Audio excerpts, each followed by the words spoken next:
Hey everybody, and welcome back to Let's Play Skies of Arcadia Revisited. I'm Nye, and we are ready to go back to our Crescent Island. Now, something I need to point out.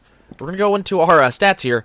Things have kind of changed a little bit since the last time we were looking at our stats, and there's a reason for this. I have been farming like hell. Notice our gold. We have 1.2 million gold. What's more, notice that Vice and the rest are up into the low 60s. I gained something like 10 levels apiece. And the reason why is I had to go, as part of one of our end game things, I had to go and farm up so that we had killed 2,500 units. It took me about 6 hours. But I did it. We did it in Looperland. I was going to do it where I didn't gain much experience, but here's the thing. Most enemies that we're going to care about scale to you. So it doesn't matter if I'm high level. Actually, it actually hurts me to be fighting bosses at higher level because the bosses are also higher level. So that happened. We are also Exploration King Vice. Our titles are kind of screwed up, actually. I'm not sure why. Exploration King Vice, we're supposed to get when we get all of our discoveries. I did that a while ago, but it only just flicked over. So now we're Exploration King Vice. I don't really understand why that only just happened. But, you know, it's there. So that's the thing. We did gain a lot of just random freaking items. Among which we have the moonberries. I have 14 of them! Should tell you exactly how much I farmed. So we're going to go ahead and unlock Gilder's next move, the Aura of Denial, which creates a barrier for 1 turn that blocks all adverse, but only adverse effects. It's kind of like a Shield of Justice, but what it does is it stops like instant death effects, it stops confusion, stuff like that. We're also going to unlock his final ability, the Claudia. He calls in the Claudia and fires all of her cannons, which attacks all of our enemies, which is actually really cool. So, that's a thing, and to really hammer home exactly how much I farmed, I do need to point out, the black map situation. In fact, I have... Hold on, wait, where is it? It's in our items, hold on. You gotta see this. So in our accessories, I have 35 black maps. I fought in Looperland for 6 hours and got 35 black maps. It's stupid. It's nuts. I should not have this many items, but I do. So I'm gonna go ahead and get rid of the black map. Put back on my white map because we do not need to ever fight an enemy again. And we're gonna go back to Crescent Isle. So you'll recall that recently up came Solstice, so we got to figure out what to do about this. So let's go talk to Brabham. Let's see if he has anything to say. Some crusty old island just rose out of the deep sky. What the hell is going on? Okay, nothing there. By the way, I learned I was wrong. The Vorlik blade, as good as it is not the best weapon in the game. It's not. It isn't. It is not the best weapon in the game. There's a better one. Or a better one for Vice. So we will get that eventually. Down the line. Okay, so, cutscene time sometime soon. Just gonna keep on going up, because what I need to do is I need to go up to the meeting room, I believe. This is another time when the game does not really adequately tell you what is going on. It doesn't really explain where you need to go and what you need to do. So if I remember correctly, we need to go to the meeting room, which is here. Let's see what's going on here. No? Okay, I'll figure it out. While we're here, let's talk to Domingo, because we did find the final 88th discovery. This is what he has to say. Check out the discovery log. We completely filled our logbook. We're amazing. We are one of the greatest explorers in history. Not even the legendary cat can measure up to us. We are worthy of his most prized possession. We can have his title as Treasure Hunter Extraordinaire. We have received Domingo's title. That's it. We're the greatest explorer the world has ever known. But that's it. That's it. That is our reward. We have received the title Treasure Hunter Extraordinaire. Isn't that fantastic? Yeah. Is that actually a title? Is that actually, Nope. Still Exploration King Vice. Yep. Maybe, I don't know. I don't know. I don't know what that's there for. I don't know what it does. I don't think it does anything. I think it just... I wonder if it's even in our... Is it in our inventory? I'd find it very, very funny. Is it... Yes, it is! It is a key item. Domingo's title. Oh, that's wonderful. Okay, before we leave, I know I'm wasting time. I apologize, guys. I think I remember what I have to do. I think I remember what I have to do. Also, something else I did while I was off gallivanting on my own is I went back into Deep Sky, which you can do. It's still there. I went to Under Solstice, went back to Deep Sky, and I went and fought the Raja about 15 different times. So that takes care of the Vice the Sky Battle King requirement for defeating multiple out-of-story ships. I did want to show this off. I'm not sure if I'm going to do this, but I did want to point out, notice all of these stat up seeds? If I wanted to, I could literally buy 99 power-up seeds and shove them down Vice's throat, and I could make him just the most powerful thing the world's ever seen. I could get the Sylph seeds. You'd never hit him. Like, I could do this. It's a thing. I don't know if I'm going to. What I might do in the future, down the line, after I've beaten the game, I might, like, drop a save point just before I beat the game, and then come back, grab a crap ton of seeds, make people just ridiculous uber powerful, and then, see how easy the game is to beat. This is especially a thing when it comes to the super secret final boss. I hear he's really, really hard. That's the impression I've gotten. So what we might want to do is we might want to go and, you know, fight him the normal way, and then once we do that, come back and, you know, do it the cheap way. It's gonna be fun. I'm looking forward to it. This is gonna be a lot of fun. So I think I remember what to do now. I think I recall what I have to do. I think I have to go interact with Solstice, because I believe there's a cutscene that I actually did not see, because I left Solstice immediately after it raised. I didn't actually interact with it. I just kind of walked away, and kind of broke the chain of what I'm supposed to be doing. So we're gonna go do that. Let's see. We're doing really well. I have to say, we are doing really well. I'm kind of annoyed that the titles did not update when they were supposed to. It's just irritating. But I don't think it's too much of an issue. I don't think we're gonna have to worry too much about it. Should be fine. Should be fine. So Solstice should be in this general direction. It always throws me off when when the sky rifts go away, because you know, they're one of the big things you use to figure out where you are in the world, and then the sky rifts go away, they're gone, and all of a sudden it's like, where the hell am I? I don't have anything. Okay, so here's Solstice. Okay, I think I forget what I have to do. Do I have to go? There we go. I have to go fly close to Solstice, and now we're gonna get a cutscene. So here we are. So we're flying above Solstice. So you can see below us, there's the drained Deep Sky. And then all of a sudden, this shield builds itself out of nothing. And, you know, now Solstice is locked away. And we can't access. We tried to go ram it for some reason. I don't know why they thought that was a good idea. But we smacked into the shield here. And Fina remembers hearing about a dome of light, which protects Solstice. Vice wants to know what it is. And, well, she's going to tell you what I just told you. It's an ancient defense mechanism. It was able to protect Solstice from the Gigas, and Galcian is using it to protect himself from us. I don't know how he knows about all of this, but we gotta find a way through it. And you know, yes, I know. There's the you know, blah. The light is impenetrable. Not even the Delphinus can touch us. I know that, like, freaking Ramirez could be telling him all of this, but how does Ramirez know about all this? Ramirez, he believes the world is a demonstration of the power of Solstice, and Ramirez is gonna show him. So Valua could use a little bit of rain, so Galcian calls upon Zelos to call forth the rains of destruction from the Yellow Moon, specifically the Yellow Moon. And, you know, this is Zelos, who has no face, no body, unlike everybody else, and now it fires off its, Vice knows exactly what's going on, apparently. Fires off his power at the Yellow Moon, which is bad, really. You can see the way everything reacts to it. This is terrible. That's a Moonstone Cannon. I mean, that's really what that is that's the Moonstone Cannon in Gigas form. So off it goes to smack the Yellow Moon on the bottom and say, "Get to it, lass, get this going." So apparently the Yellow Moon gets pissed off beyond all belief because it got smacked in the ass. And bad things are going to happen. And this is, I mean, look, this is lower, you know, lower city. And bad things have already happened to them. And now they are, is that an eclipse? No, it just appears to be glowing brighter. Lower City's already been, like, shat on, and now they're going to have other issues.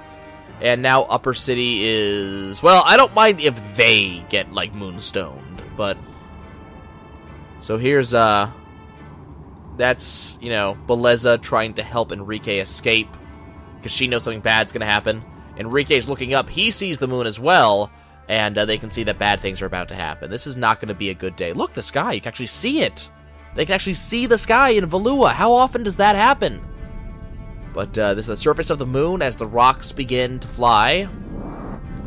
And here come the moonstones to come rain down on Valua and all of the surrounding provinces. This is a bad day. You know, lots of people are going to be nuked beyond all reason. This is really bad. I mean, look at those explosions all over the place. This is a weapon you know, every warmonger would wet his pants at this. Look, that's the entire Upper City just gone. Upper City just vanished. It's gone. And now everybody in the palace is trying to figure out what the hell's up. And they can see, oh, here it comes. I mean, the queen is gone. She's losing her mind. Everybody tries to run. It's not going to help, because, I mean, the palace is falling apart. Alfonso decides that the Empress is on her own. He's getting out. Teodora wants the guards to escort her away. It's not going to help. Teodora just died. So did Alfonso. They're gone. Just goodbye. The palace fell, and then a big moonstone hits the palace directly. The palace is gone. And Enrique and Belleza crash. Well, they're getting there. The Grand Fortress is still standing. That's absolutely true. They're trapped. Like, there's no way past the Grand Fortress if they can't turn that fortress. Belleza sees what's up, tries to do a hard turn, and, you know, bad things are happening in Valua. The moonstones are in the fortress. It's, amazing the fortress is even standing. It's barely standing. Big explosion right in front of Belleza, and that knocks her for a loop. That's bad. Galcian's just all kinds of happy. You can see the smirk on his face.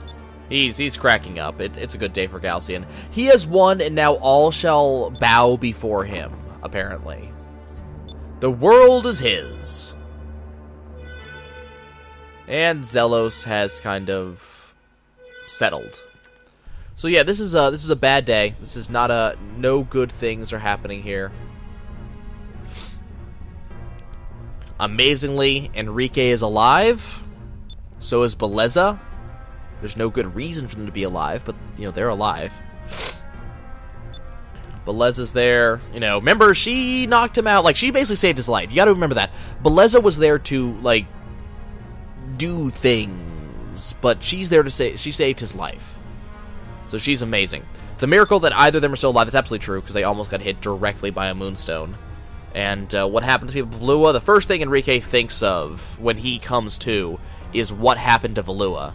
And he looks around, he can see that his entire country's been decimated. There's nothing left of his country. As the camera pans up, lets you see, if it exists, it's on fire. If it's not on fire, it doesn't exist. That's pretty much it. The palace is gone, Upper City's gone, Lower City's gone. Half of the island has vanished. Enrique loses his mind. Wants it to be a bad dream, but even Belleza knows that, you know, there's nothing that can be said about this. We were there. Like, we were in that place for a while. That was a place that we were in. Yeah. That's a thing. So Fina can't believe they actually used the Reins of Destruction. Aika tries to comfort her, and Gilder says that maybe we should head back to Crescent Isle and take a minute to regroup, because we can't do anything to get into Soltis. And Vi says that we're right, he really hates it, but we have to retreat. There's nothing we can do. Like, we can't stop this. Okay, so let's just back up. No, we can't actually get involved. There is actually, you know, the shield actually reacts if we try to run into it. By the way, one thing I did try, as I said, I went down to Deep Sky. So look, see, it's right here. You can go down there. It exists. So this discovery did not vanish. I don't know how on earth this discovery did not get knocked out of the sky when Soltis raised, but this discovery is still here. You didn't miss out on it. Don't worry about it. Discoveries don't go anywhere. if you go down to Deep Sky, remember how I pointed out that you can see the silhouette of something down in Deep Sky? Well, now we know, of course. I remember to turn the camera and specifically point it at the peak of Soltis, like that, the big spire. So there was the silhouette down there as the lightning crashed, and you could kind of see Soltis around you. If you go back down, for whatever reason, it's not there anymore. The designers thought about that. They thought, what if someone went back down and it's not there anymore? It's just so cool. I love it when designers do that. It's so awesome. Would you guys like to go look at Valua? Let's go look at Valua. Let's go say hi. Here's Valua. This is, by the way, the map has changed subtly. You'll notice this is called the Valuan Ruins now. This is a piece of Valua. Notice that there's a piece of Valua missing over here. We can, I think we can swing around and... Is this it? No, where am I? Where am I on the map? Okay, I'm too far east.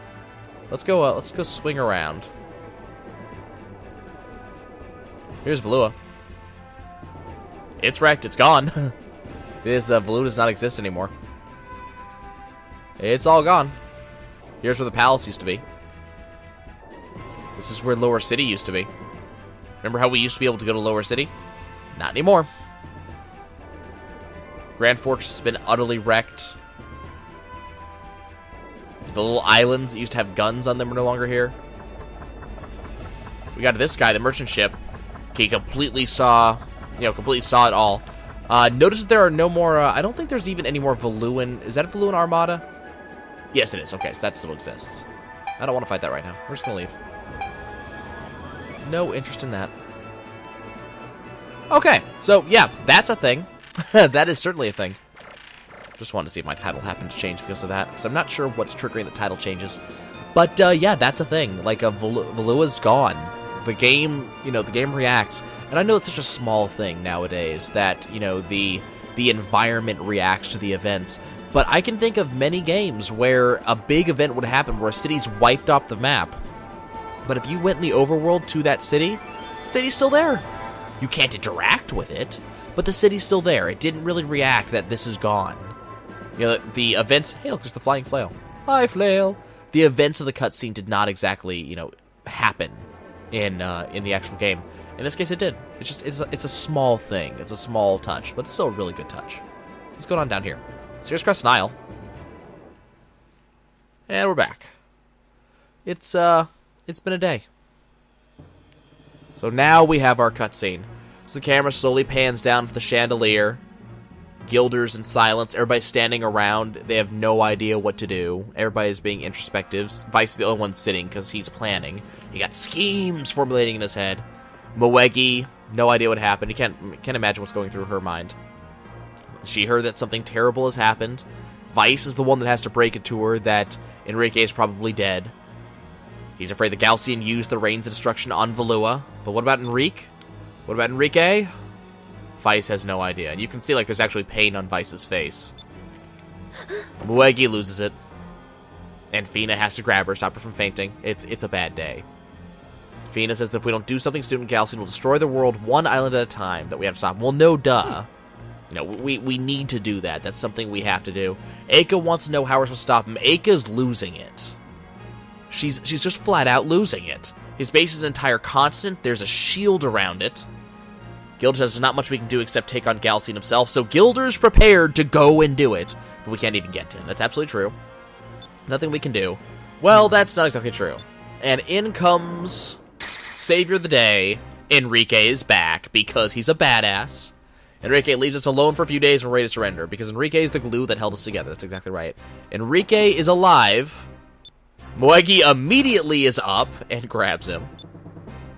Yep, there's ties between those two. Here's Beleza, who's apparently on our side now. We were in Valua when the rains hit. Beleza saved him. He owes her his life. His mother and so many others were killed. So he knows his mom's dead. He can't, not as if he cares that much, honestly. He can't let this happen again. They must stop Galcian. And Aika wants to know how we can do so.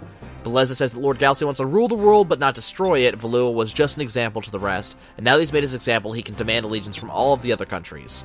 He will send his armada to each of the countries as a show of force and demand that they surrender, and he will most likely go with them. So once he's out of his base, we have a shot at him, and that's, you know... Gilder says that he knows we aren't too keen on giving up, we need to be realistic. There's no way the Delphinus can take out Galcian's entire fleet, which is true. We're good. We can take out hundreds of ships and everything, but apparently we can't take out one measly fleet. Blez said that he's right. If we fought him alone, we would lose. But there has to be a way, says Aka. This is a video game. We have plot armor, so something has to happen. Hey, boy. And in comes the next 11th hour hero. No matter what happens, he'll never get up. That's what Vice told this man once. And here comes Drachma, back from wherever he had gone to. He has returned to the fight. Soltis is the root of all of their problems. They've got to send that place back to Deep Sky where it belongs. And Fia says they don't stand a chance against the entire Armada. Well, 11th hour hero number 3 shows up now. Here comes just about every character we have ever met in the game. Clara shows up, saying she's an air pirate, and she's not going to sit around and let Galcian take over the world. Gordo shows up, saying that the new continent has driven away all the food, so he doesn't have any customers, and that's more than enough reason for him to show up. Sentime has gotten his old rust bucket off the ground, and he decided that he must fight for the future of the world. And I did say everybody. Like, I did say everybody. So here comes Baltor, who decides that he's going to fight on our side as well. Yeah, everybody. Baltor's going to fight alongside us because he hates Galcian more than he hates us, and as soon as we kick his ass, he's coming after us. Yep, the game cursed. And in comes Daigo to fight alongside of us. I did say everybody. Daigo said we saved his country, now it's time for him to return this debt of honor. Feels like we're missing someone, though. Here comes Zhao and Mao. They're going to help us because we beat the Tenku, so apparently they're on our side as well. With this many ships, we may just stand a chance against the Armada. And the next 11th hour hero, who's late. Not as usual at all, actually. It's different for them. But, yeah, the final one. In comes the Albatross 2 with Vice's dad at the helm, and they're going to fight alongside us as well. Captain Dine is going to join us. If we have this many allies, we must be quite a captain, and he is proud of us. Oh, that's just so sweet. You can see it on Vice's face. And here's Gilder. Hi, Gilder. You have something to say? Well, they await our orders. So, yeah, we have a lot of allies. We have a little bit of an armada, because remember, they have friends. So, supposedly, I'm not sure how true this is, but supposedly, no matter what you say during this is a swashbuckler choice, but no matter what you say, it's going to boost your swashbuckler rating. No matter what. So we can say whatever you want to say. We can't let Galcian get away with this. Let's show Galcian what we're made of. I always like this, I always like saying, let's show him what we're made of. Well, sounds like that was the correct choice. Let's send him and Soltis into Deep Sky forever. Let's show Galcian what we're made of. And everybody's involved. Tonight, he wants everybody to rest up, and tomorrow we will make history. Aka thinks she's going to enjoy this. It's only a fight for all of our lives, I mean, really. And Beleza seems altogether just amused. I'm not sure if that's a good or a bad thing. Yeah, so just a little bit of a tonight we dine in hell moment, you know? Canceling the apocalypse and all the rest of those comments. So apparently Vice can't sleep, and I can't understand, or I can understand why. It's someone's at his door. There's Beleza. Beleza's, it's late, but she's come to say goodbye to us. Apparently she's not going to fight. We can't expect her to fight against her own men, which is true. She's always about, not fighting. Besides, something else that she has to take care of. She's not going to tell us. She's not interested in letting us know. But she had to let us know something, because she checked into Aka and Fina's rooms, and neither of them were there. Vice is kind of curious about this, but Blez said they were probably unable to sleep, the night before a big battle, and they aren't as tough as they pretend to be. A good captain would find them and comfort them. And of course, Vice is going to be a good captain. So Beleza figured that we would go help out. But she has to go off and do her own thing. She must be on her way, she knows we'll grow to be a great leader, and tells us trying to not break too many hearts.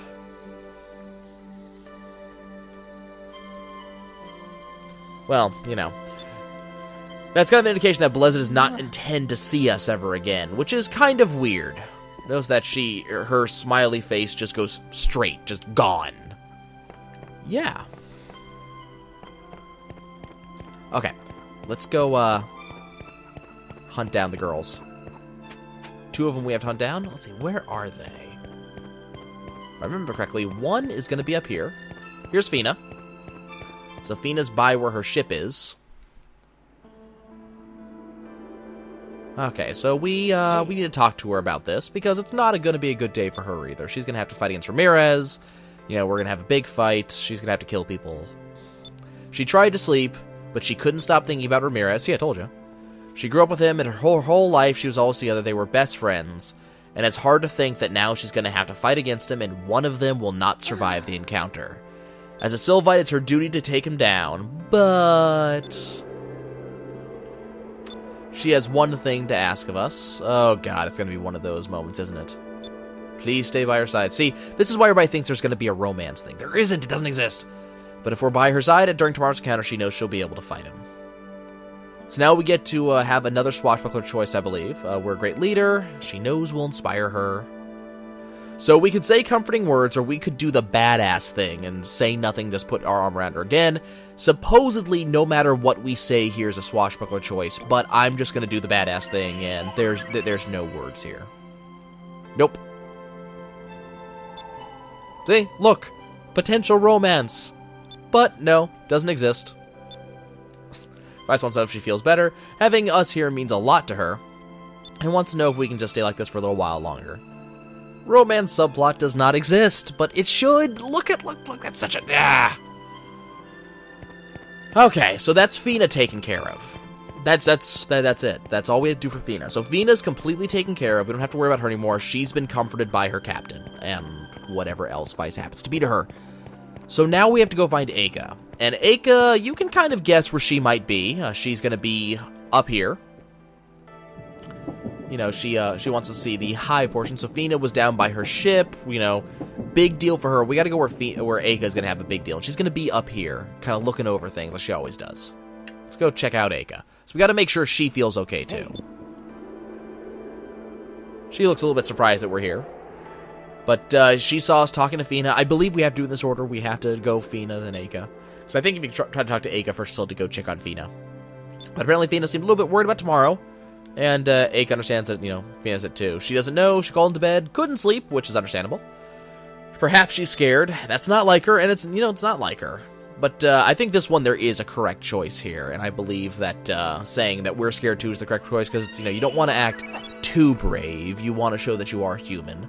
But Vice says that we should not worry about it. He's scared, and tomorrow's going to be their toughest battle yet.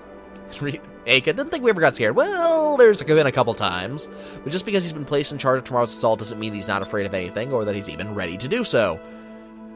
Yeah. It's hard for her to remember that we're the kid next door and a human being, and, we're probably 16. Gotta remember that. It makes her feel a little bit better that she's not the only one who's scared around here. There's a lot riding on tomorrow's battle. It's normal to be scared. That's pretty much true. We've gone over this. Vice feels the same way. We've gone over that too. And he's bet that Galcian is scared, even though he doesn't know we're on our way. But Aka's sure that he is. Then again, knowing our characters and our ship, I'm sure Galcian is wetting his pants a little bit. Aka feels better. Maybe she'll be able to get some sleep. And here's another little something. Romance subplot? No, it doesn't exist, but it should. Aka kisses us, grins, and, we're gonna make history tomorrow. We better not oversleep, because our dad's here, and he would never let us get over being late, and Vice has to think about that kiss for a while. He's never seen the girls as anything more than crew members so far, but I think he might see them a little bit more as something else a little bit now. And there is, once again, a free heal for us. And it is time for us to close out the episode. Thanks for joining me, guys. I know we goofed around for a little bit during this episode, but I did want to show off just a couple of things I found in the 6 hours I was farming. When I return, guys, it'll be time to make history. I'll see you guys soon.